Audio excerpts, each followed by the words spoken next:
Alright fellas, here we are back in Pokemon Masters, and tomorrow is Pokemon Masters Day, and we're gonna get the rerun for Maxie and Groudon. Yeah, that's awesome, right?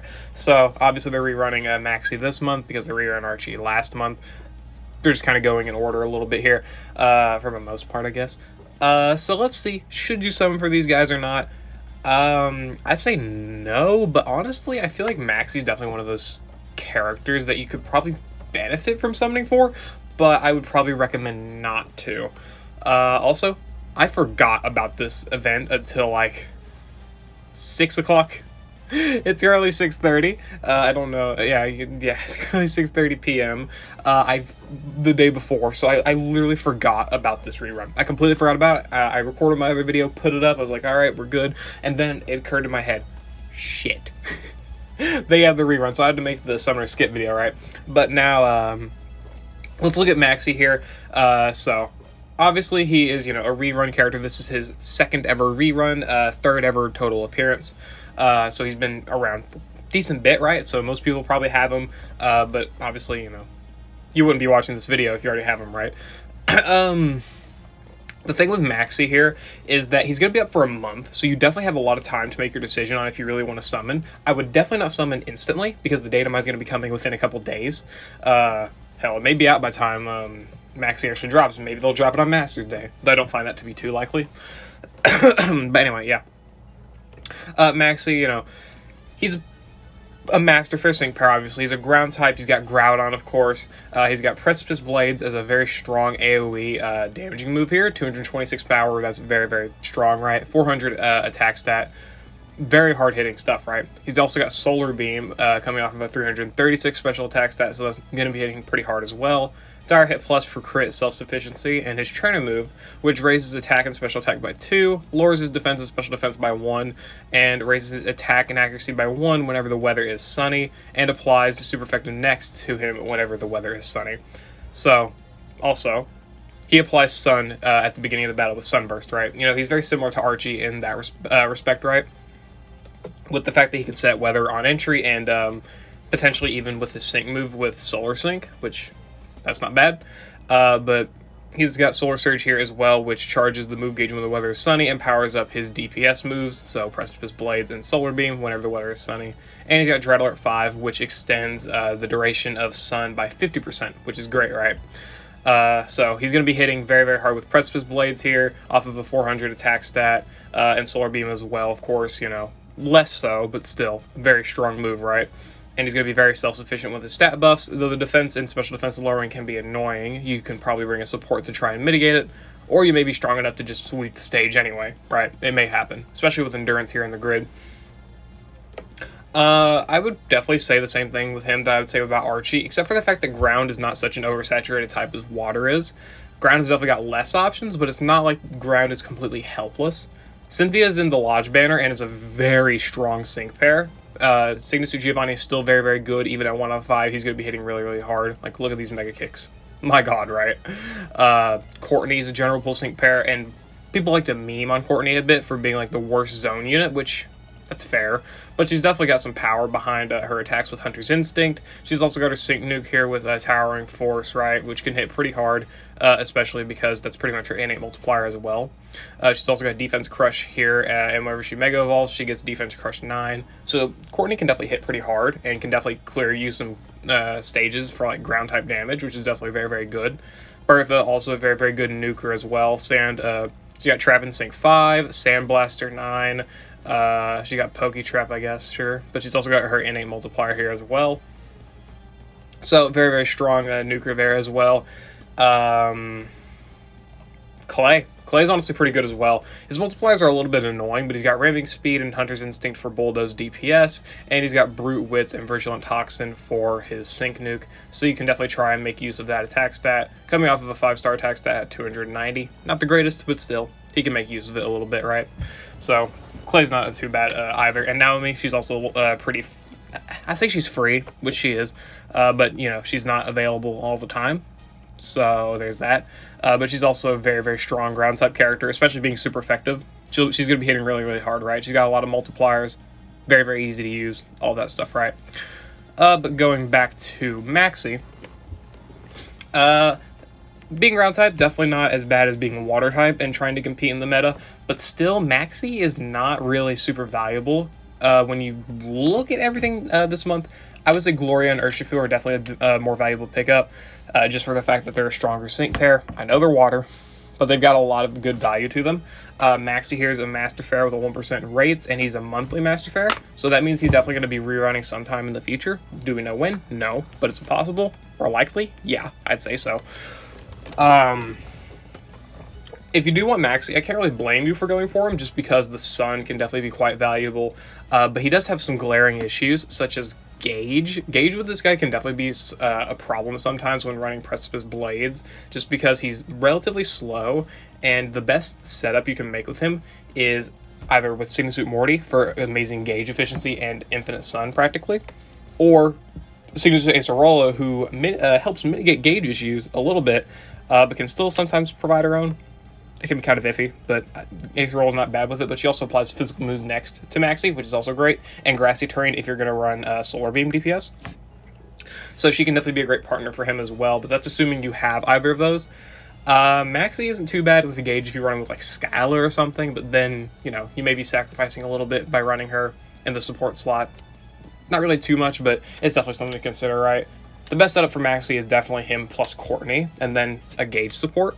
Because, you know, Ground Zone, Courtney, especially with dupes, can be hitting for some solid, you know, side DPS and whatnot. You'll be doing a lot of damage, right? You'll be doing quite a bit of damage, so you really shouldn't have many problems there.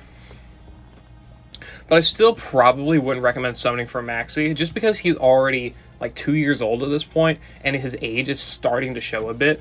Like, his level of strength, while good, being an AoE move and having 226 base power, that's not bad inherently. But his only multiplier now is the innate multiplier here, and super duper effective 1. If you're super effective, you're already destroying the stage. That is a fact. Maxie will destroy every single ground type stage, especially when you factor in his sync move, or sync nuke, where he's got the power up nodes here, and Solar Flare 5. That's going to be pretty relatively hard against any ground type stage. You don't need the super duper effective multiplier, right? Not to hit hard super effectively. Solar Surge really is going to be your only source of damage, especially going off-type, which, coming off with these AoE moves, like in the stadium or something, not the greatest. It can definitely be worked around for sure, but I would probably not recommend summoning for Maxie just due to his damage being a little bit too low for my liking. This extension of Sun is great, but if you want a Sun sync pair, I would definitely recommend saving for Sigma Suit Morty or Sigma Suit Acerola's Rerun, because those units are, they're just great. They're great supports.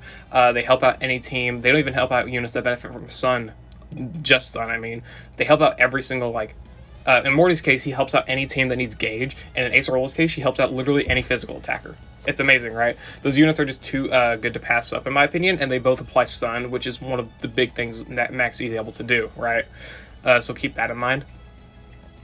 He also extends Sun, which is nice, but even with the Sun extension, I think it's still more valuable to go for Acerola and Morty instead, even without that extension, just because they're able to set it up on a whim, and like with their two ways to set up Sun, via the two uses of their Sunny Day, then I think that should last longer than the one bit of Sun, one long set of Sun that you would get from the Drought Alert here, assuming you don't have what the fuck is it called?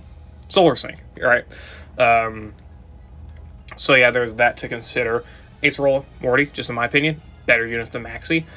And everything else that's currently running this month, I wouldn't say Rose and Oleana are more... They could be. They could be more valuable, especially because Rose has great ground DPS with his, I think it's high horsepower, and it being AoE, but without the drawback of having the AoE split damage because it's extended range instead of being an actual AoE move, which is very, very good, by the way. So do keep that in mind. Rose can definitely supplement ground damage that Maxie can provide, right? So keep that in mind.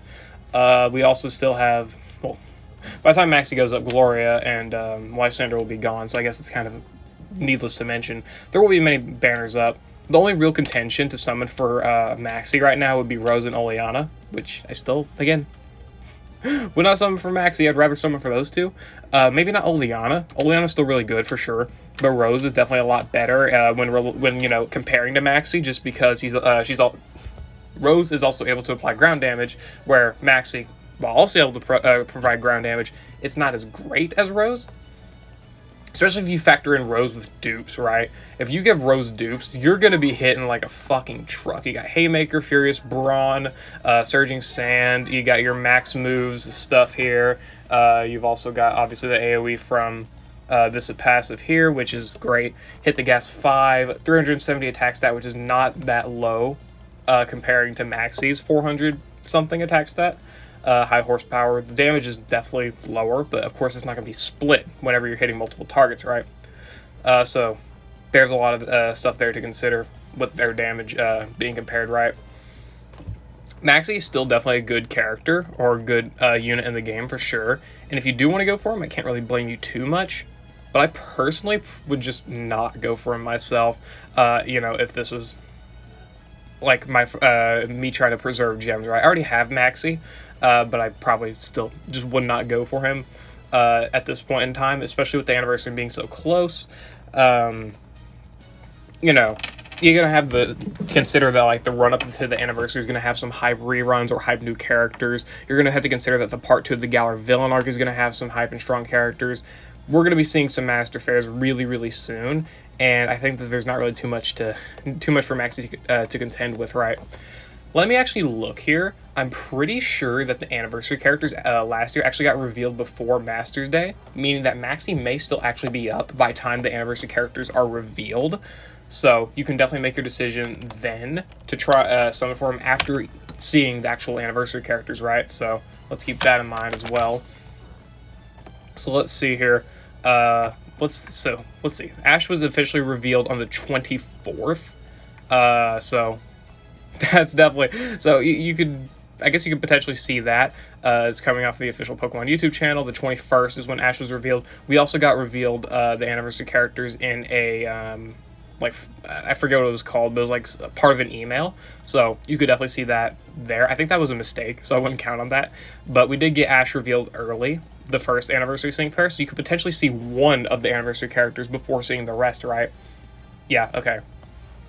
It seems that we got the anniversary data mine on the 25th last year, so you could probably expect the same thing, you know, around the same time. So Maxie still definitely may be up. I would definitely recommend at the very least waiting until next month to summon for Maxie, because you'll be going through at least 2 data mines. The first data mine being for the first half of August with Galar Part 2 and whatever comes with it, and then the second data mine potentially being, you know, with the second half of August with Masters Day, the run-up to the anniversary, all those events, which will also have a lot of characters that you may want to pull for instead.